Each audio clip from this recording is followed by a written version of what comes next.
Good morning.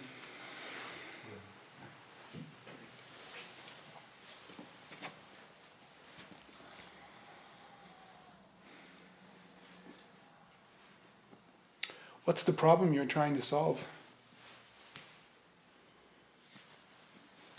What's wrong? What's wrong with you? What's wrong with the world?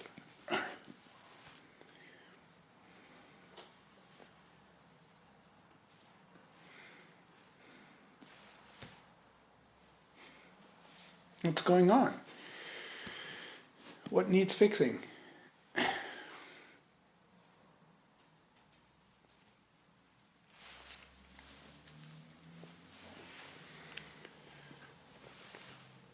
There is this feeling. I don't know how you point to it in yourself. There is this feeling that there is something wrong with us. Something needs to change, transform, become better. And the same with the world. It's not. It's not good enough.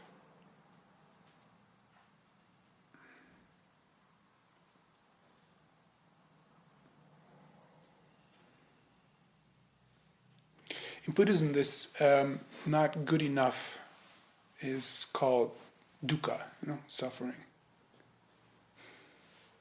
We translate it as suffering, but it's really some kind of. I mean, as I often say, suffering is a big word. So, suffering is war and starvation and all that is included. But for us in our relatively sheltered, good lives, suffering is just this underlying dis-ease.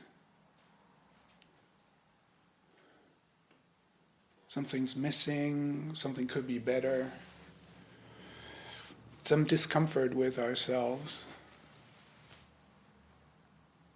worries about the future, regrets about the past, and so forth. Now, if you want to, if you have that sense, and that's often what brings us to practice, right? So, if you have that sense, you might start having a sense that you need. I mean, taking responsibility for that situation then can lead to a sense of, there's something I need to do about myself.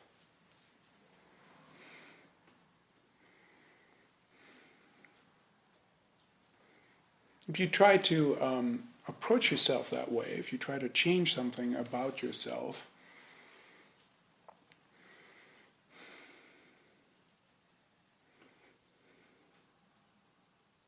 I don't know what we're trying to do when we try to change ourselves. We're trying to change our past, present, and future, all at once. Is it like, what are we expecting? Is it even possible?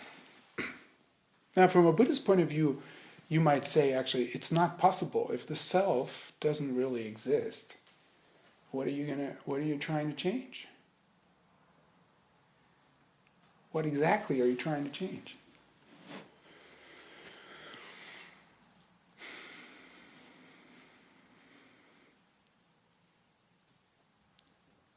It's like if you treat the self like a shed, we have a shed, wood shed. Recently, the wind tore off the door, and the forest who lives here is willing to fix the shed. So first time we went out, it's like we looked at the shed and it's like, oh yeah, okay, we need to replace. But the deeper we looked is like, no, the whole thing has to be dismantled and just completely rebuilt.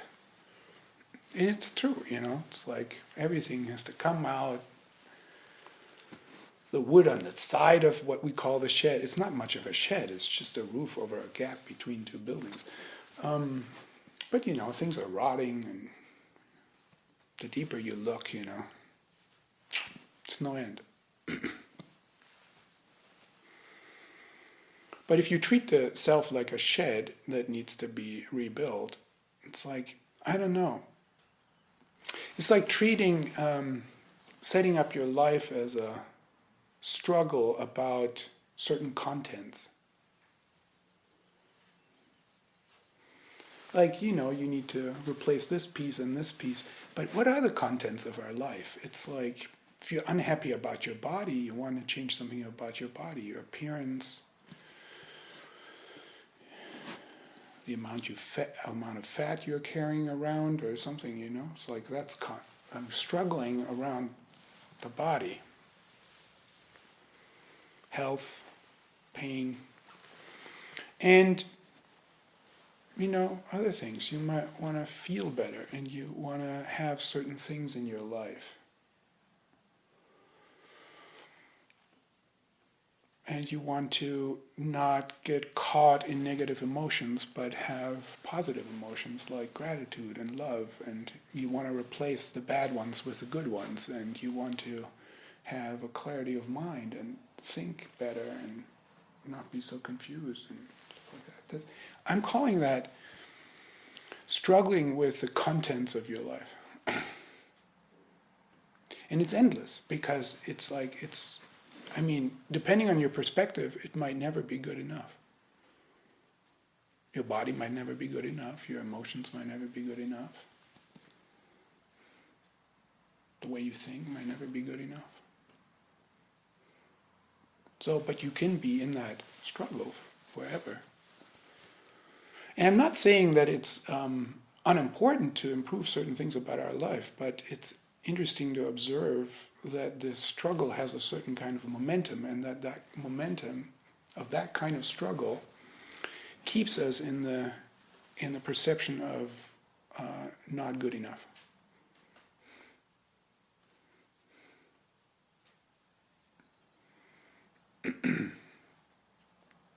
And that's what we observe in our society, It's like we have everything. Not everyone has everything, but overall, it's the most affluent society. It's not distributed well, but overall, it's the most affluent society that ever existed. We pay a price for it, ecological problems of all kinds. But it's not good enough. Still not good enough. And I predict it's never going to be good enough. It can't be. If you're in that struggle, it's endless.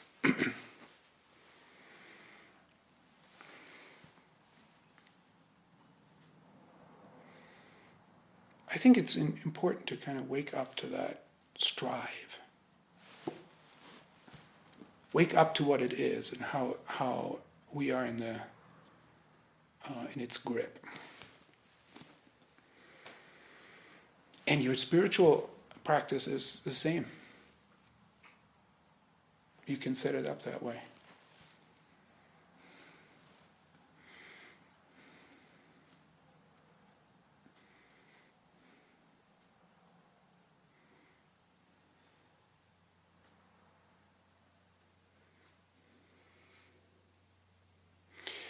I think the practice of Buddhism is trying to not so much improve the contents of our experience, but to investigate and then dissolve, maybe. Yeah, maybe dissolve is a good word. Dissolve the structure of our experience.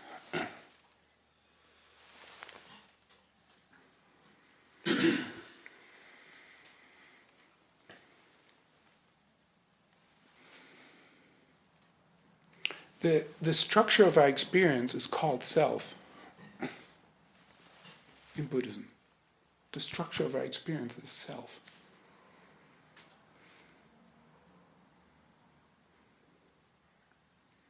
In the Heart Sutra, which we chant here almost every day, is something we, whenever we chant, we always chant the Heart Sutra, and it begins with Avalokiteshvara, the Bodhisattva of great compassion, Avalokiteshvara Bodhisattva. When practicing deeply, the prajna paramita, when practicing deeply wisdom, deeply, perceived, realized that all 5 skandhas are empty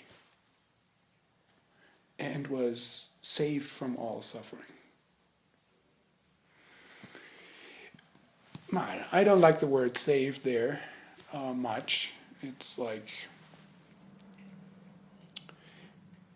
being saved is a word that's rented out to Christianity, and it's like it implies something. It implies that we get transported from one realm to another realm. It's like you lead a good life on earth, and then you get transferred to heaven as a reward. So you escape all this shittiness, and you go to a better place, eternally, which sounds like a good deal. And if it was true, it would be a good deal. I don't know. It's a matter. I guess it's a matter of belief. So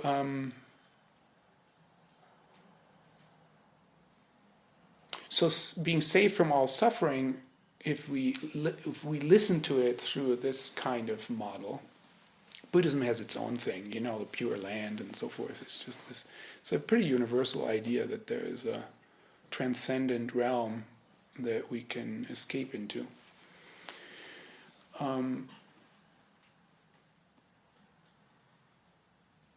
But we live in this Western society, so these Christian ideas are more prevalent for us, actually, I think. So maybe we just say, instead of saved, maybe we just say liberated. The Bodhisattva of great compassion, practicing deeply the craft of wisdom, let's say. I'm trying to translate what the Heart Sutra is saying here, or give it different words. Practicing deeply this craft of wisdom, realized that the 5 skandhas are empty and was liberated from all suffering, from this disease that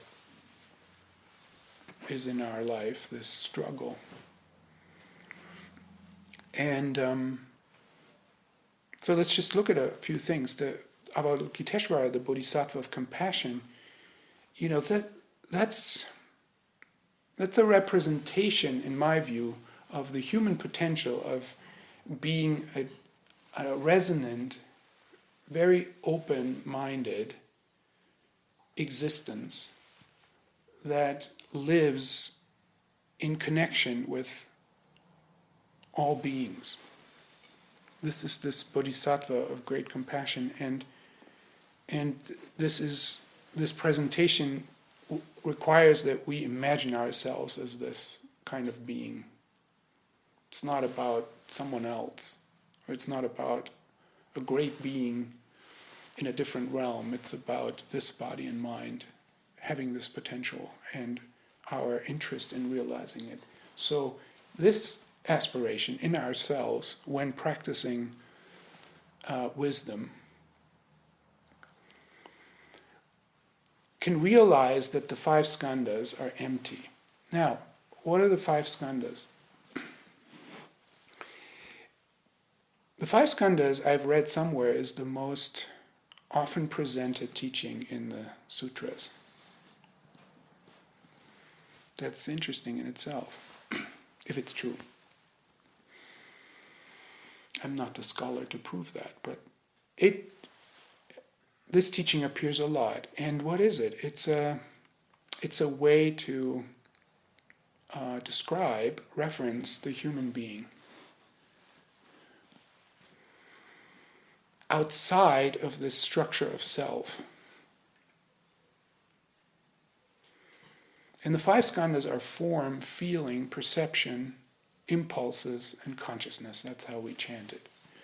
And what's form? It's just very I'm just trying to speak in a very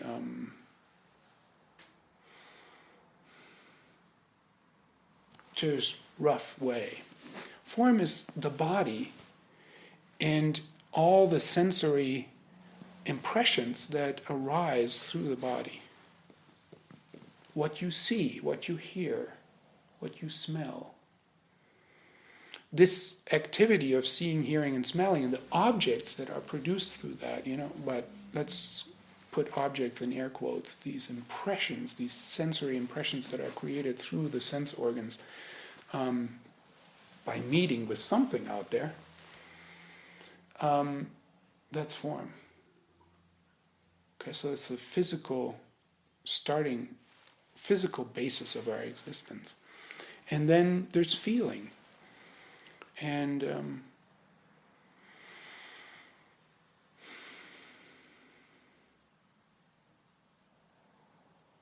this body, we know this, right? So I don't have to explain it. It has a feeling capacity. Yeah. So there's this physical body sensory basis, and then there's feeling. And then there's perception, which is, I like to define it as perceiving something as something. So these sense impressions and feelings can be perceived as something. And then when you perceive something as something, then you give it a name. So I have this object conveniently in my hand, and this is something that I perceive as this stick.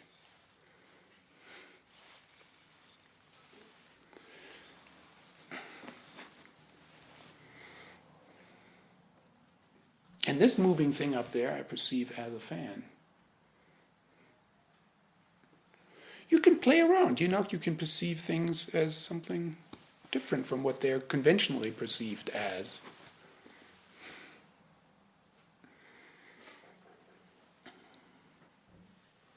Again, conveniently, because I have this, you can perceive this as firewood, and you perceive it as something different than this teaching staff.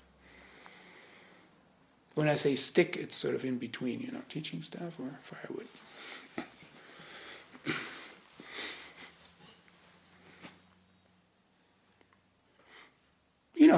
Philosophically, there's a big deal about, is the world given or is it constructed? I don't know. It's hard to.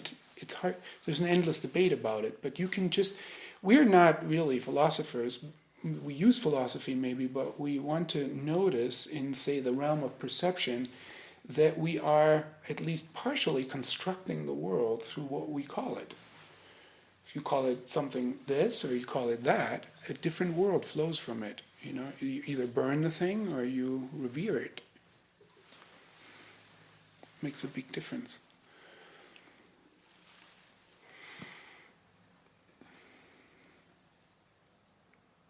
If you perceive the human being as having rights, having human rights, a different world flows from that, from perceiving the human being as not having those rights. So something is constructed there through our minds. We're not hallucinating everything, but in this realm of perception, we create the world. And then there's impulses, and I like to, these days, my change, call it conditionings. So when such and such a perception is in place, then, this kind of habit is triggered. Something like that.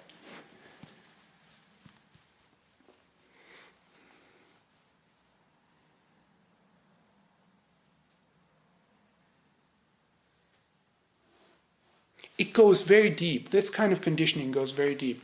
You've heard of ChatGPT, right? This everyone's talking about it now. Not everyone, but many people. This text-generating AI. What is it based on as an idea? It's like there is, after you say one word, there is a likelihood that you'll say another word. There's a conditioning in place, the algorithm can do that is like the most likely word to appear after these kinds of words have appeared is this word, and then you can put it there. Some people wonder whether our own way of generating language is just that way. You think you're speaking, but your brain is maybe just processing likelihoods of what other word has to come now. Since I'm living with a very young human being right now learning to speak language, I sort of think it's a little bit like that, right? Or a lot like that. So anyway, whoever created, the team that created ChatGPT and similar, they're onto something.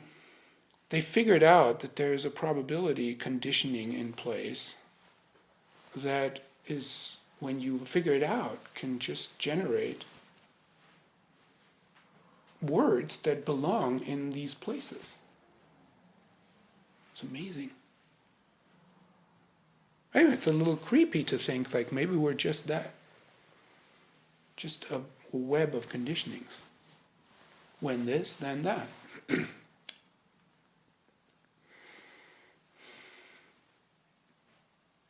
What is the next word?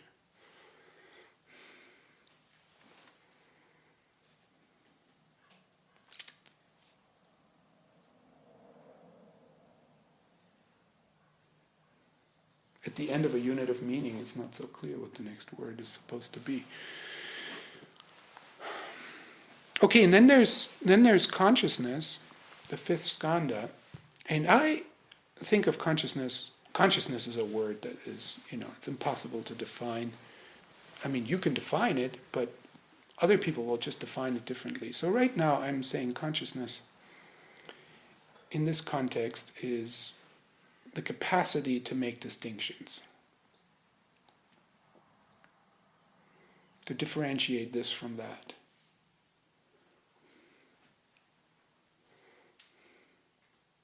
In each sentence that we speak, there are a lot of distinctions involved.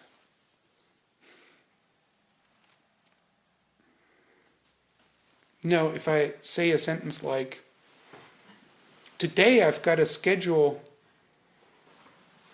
a backflow test with the city of Boulder. It's just something I've been dealing with. Because we're out of compliance. We should have tested our outside backflow preventer 2 years ago, but we didn't, and now our meter is locked, and there's an indoor backflow preventer, and now I have to schedule someone to hopefully do both at the same time. But the outdoor meter is locked, so that can only be done in May, after it's not freezing anymore, and I need to schedule the guy who charges up our irrigation system together with a person from the city of Boulder and a person who prevents the backflow, who tests the backflow preventer. So it's complicated. Got to bring these 3 people together. Anyway, it's not important, but there's a lot of distinctions involved. But the main distinctions that's operational here, that is hidden from view, is the distinction between the self and the world. I have to schedule, I have to talk to the city of Boulder and call this backflow inspector and this irrigation guy. When you recognize how your thinking works and how your consciousness is making distinctions all the time, underneath them is always a distinction between the self that is making the distinctions and is using them and operating with them. And you see? It's very self-centered, actually. And there's this self that is doing the thinking, at least we think so.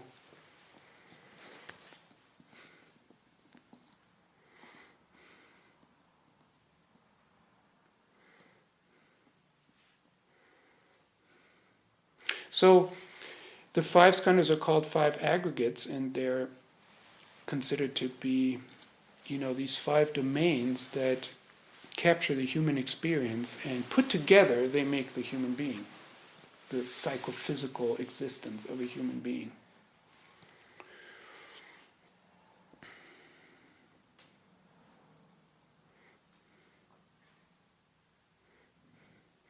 And in this aggregation of the 5 skandhas, the experience of a self is generated.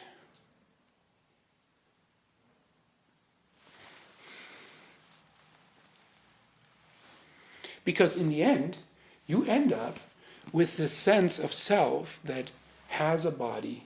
You take possessions of all these skandhas.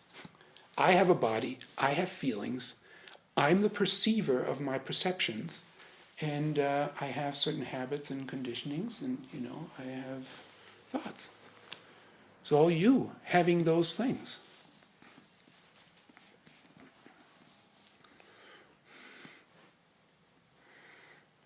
You're in possession of them in some way. But that's kind of interesting.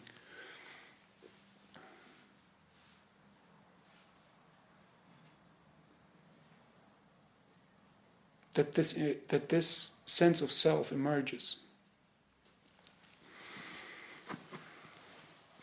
Now, this the Bodhisattva practicing deeply wisdom realizes that the five skandhas are empty, and something that's really stuck in my mind from reading Thich Nhat Hanh's exposition of Buddhism. He says, empty of what? This is very important. This has been very important for me. Kind of, I'm grateful for this. Empty of what? The self is empty, or the five skandhas are empty. Empty of what?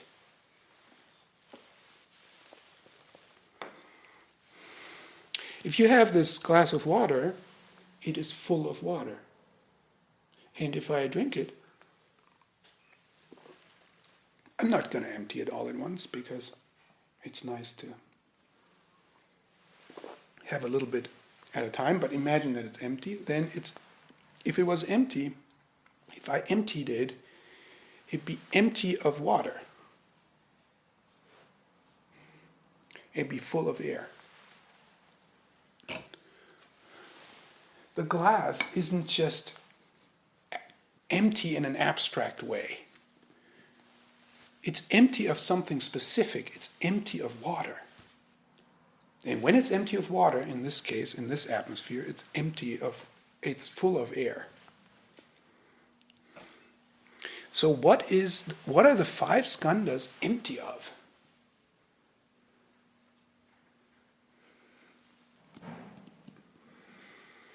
They're empty of a permanent, independent self.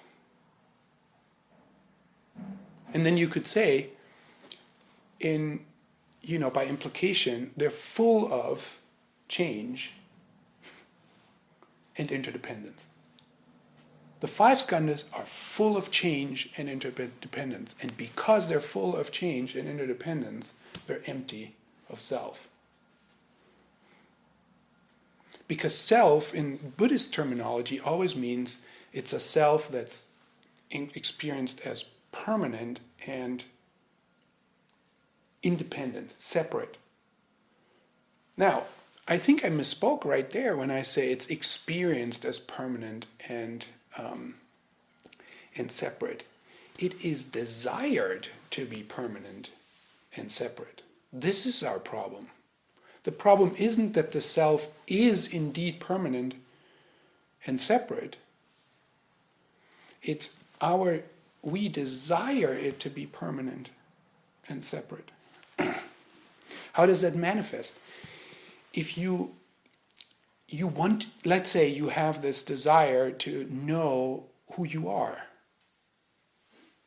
If you desire to know who you are, there's a desire for permanence, because you want to figure out who you are, not just for this moment, but for, in a general way that will guide you in your life.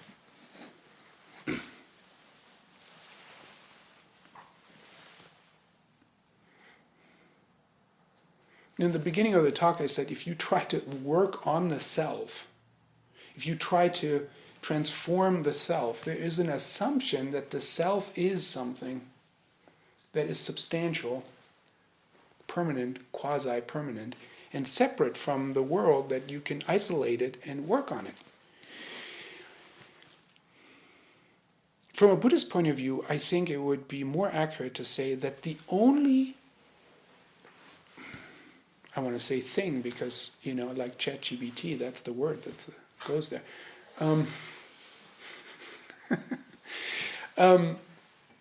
The only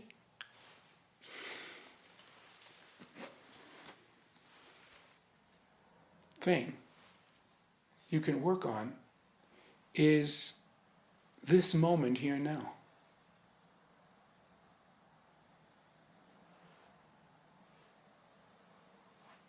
The only realm in which you can do something is this here and now moment. Because the past is gone, the future isn't here. This is available.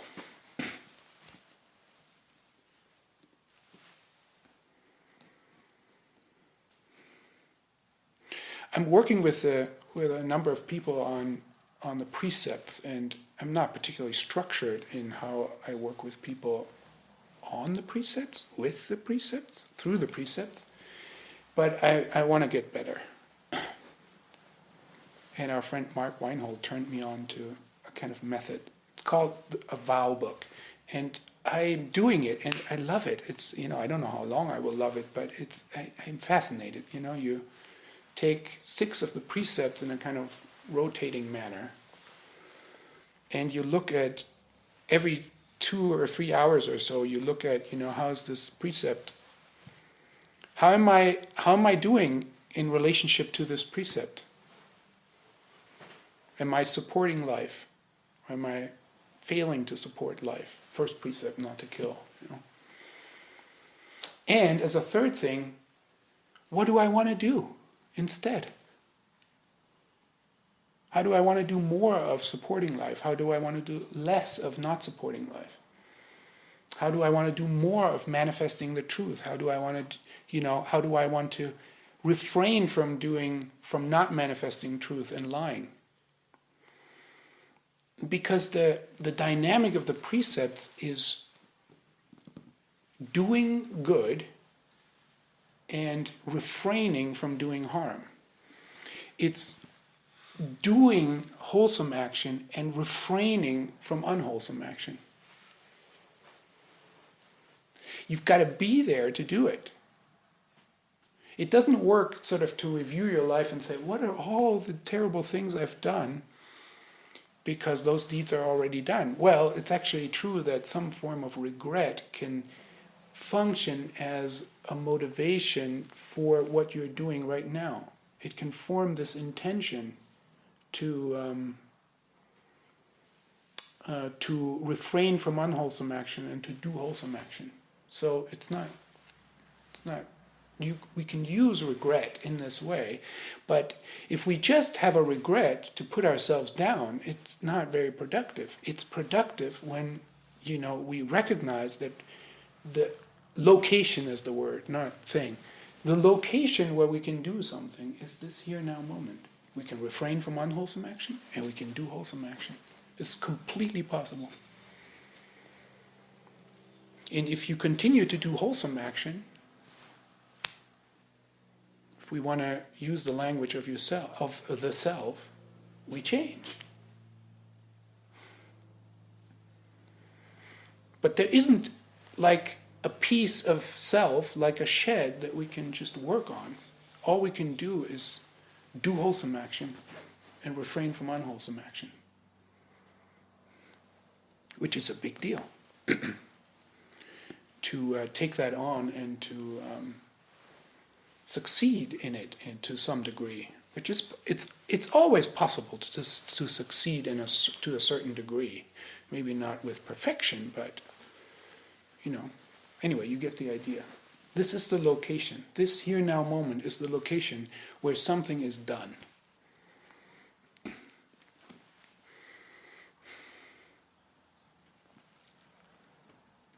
Okay, so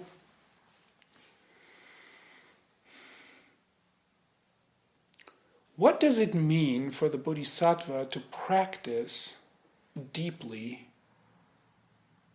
the craft of wisdom? Because through the deep practice of the craft of wisdom, he or she is liberated from all suffering.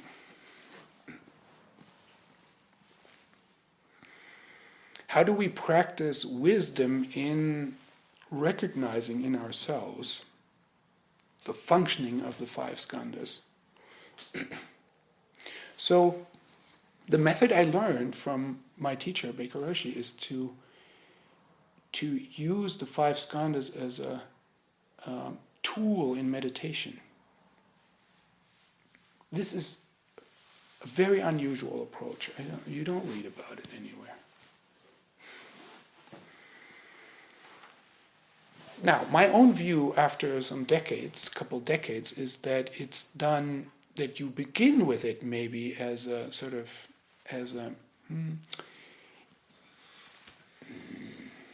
it's sort of a method of observation in your meditation. And then it can be sort of by osmosis, it can sort of also penetrate into your daily life, where you notice the functioning of the 5 skandhas in just ordinary situations when you're not particularly in a meditative state or something. But you can use meditation to familiarize yourself with these domains of experience, maybe that's what we could call them. So when you sit down, we all have experienced that to some degree,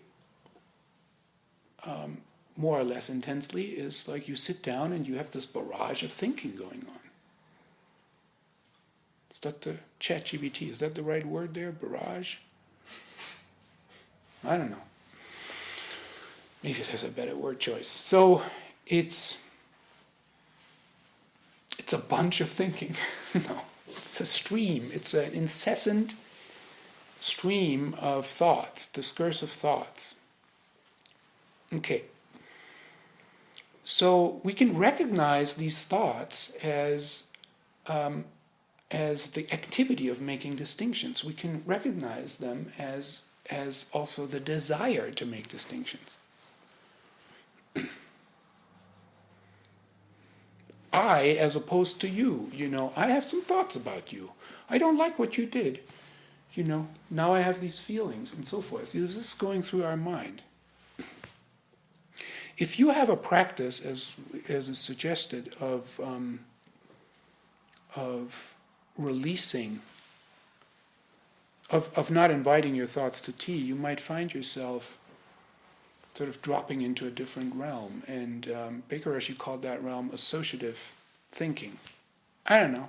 Again, is it the best word choice? But there's something dreamlike about it. There's like, the way I experience it is like there's fragments of images and thoughts and so forth, and they're floating around, and they're not particularly well strung together. And it's like from a more organized way of thinking, you are going into this associative state in this, and I think it is a representation of our conditioning, The things that are connected with each other, when this, then that. Anyway, that's something for you to find out. Our minds are different. And then, if you sort of drop out of that, there is a domain of mind that we could call percept only, which is the perception skandha. It's like you hear just this sound, just this bird chirping. There are more birds now. I think that means spring is coming.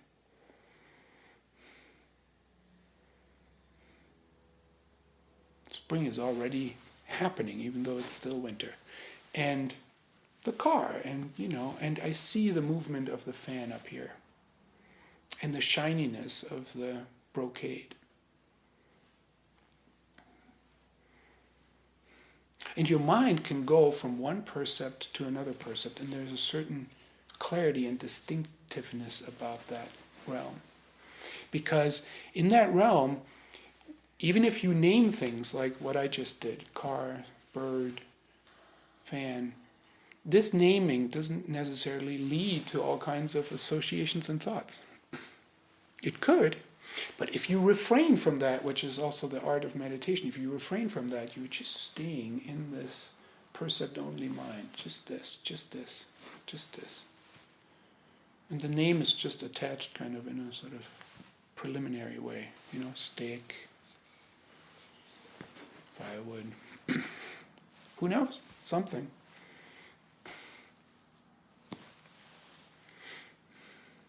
And when you release that more focused mind that is this, your mind can open up to a kind of field-like experience that has a feel to it, though, that is filled with a kind of atmospheric sensing or feeling. And then you're in the realm of feeling. Now, the classical teaching presents feeling in three categories: unpleasant, pleasant, unpleasant, and neutral. But, those are already names. Pleasant is already a name for something you're feeling. We want to learn to hang out in just feeling without even calling it pleasant or unpleasant.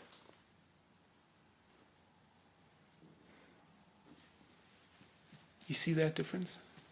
When you call it pleasant, there will be conditioning. You want more of it. If it's unpleasant, you want to get away from it. That's conditioning. You name it, there will be conditioning. And then you think about it. Why do I have to feel these unpleasant things? Why do I deserve that? I want a better life. And the self has emerged. If you are just in the realm of feeling, sort of below the threshold of calling it pleasant or unpleasant, it's like you are on the way of free in that moment where something can be done. You're freeing yourself from the conditioning of reactivity. You're liberated.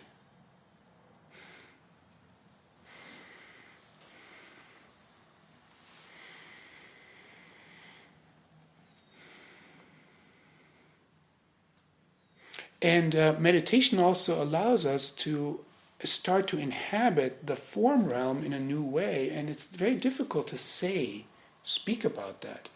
But I'll try to put some words to this. It's a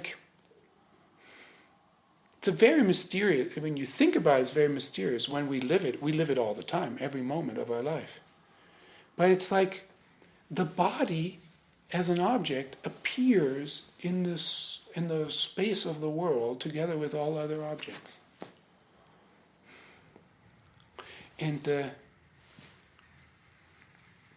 And both the body and all the objects appear through the activity of our senses. We appear in the world, and the world appears in us. There is really it's undivided, as I try to say. It's undivided.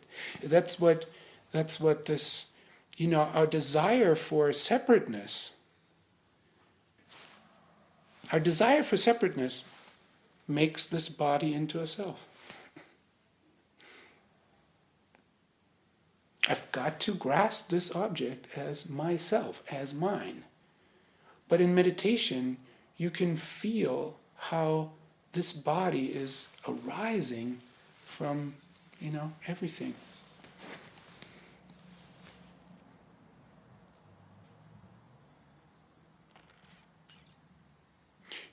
The self really is just like an air bubble underwater. The conditions are such that there's an air bubble, but the air bubble rises, that's kind of our life, and then it just dissolves into air. If you don't think of it as just air, I'm looking at a chemist. Take all the elements, and they're all coming together and making this bubble that we call the body. And it's rising, and it's rising, and it's rising, and then at the moment of death, it just pops and goes back into, the realm of the elements.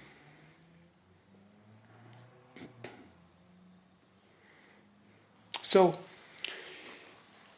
our craft of meditation is a craft of wisdom when we can sort of reverse this process of letting the 5 skandhas form a self. We can reverse it and realize that this self is a construction that emerges without us being present for it. And the way you can notice in your daily life, if you want to bring meditation, as we say, into your daily life, walk around and just percept only mind. Just notice the appearances of birds and cars and smells and so forth, without letting that symphony of impressions go to conditioning and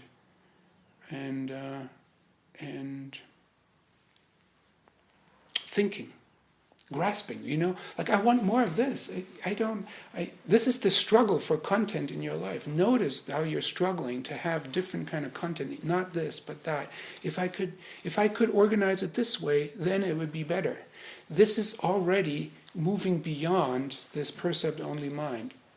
It may be necessary for leading a functional life, but as a release from suffering, it's important to develop the skill of dropping away from it into this kind of like percept-only mind, and then into the field of feeling, and into this very open field of the body emerging from the world, and the world emerging through the body, the senses.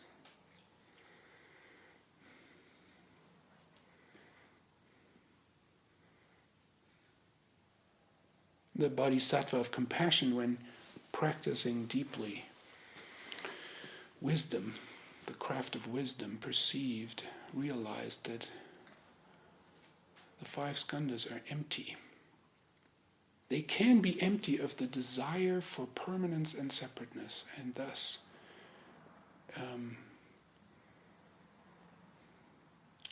we're released from suffering, from struggle, from dis-ease. Thank you very much.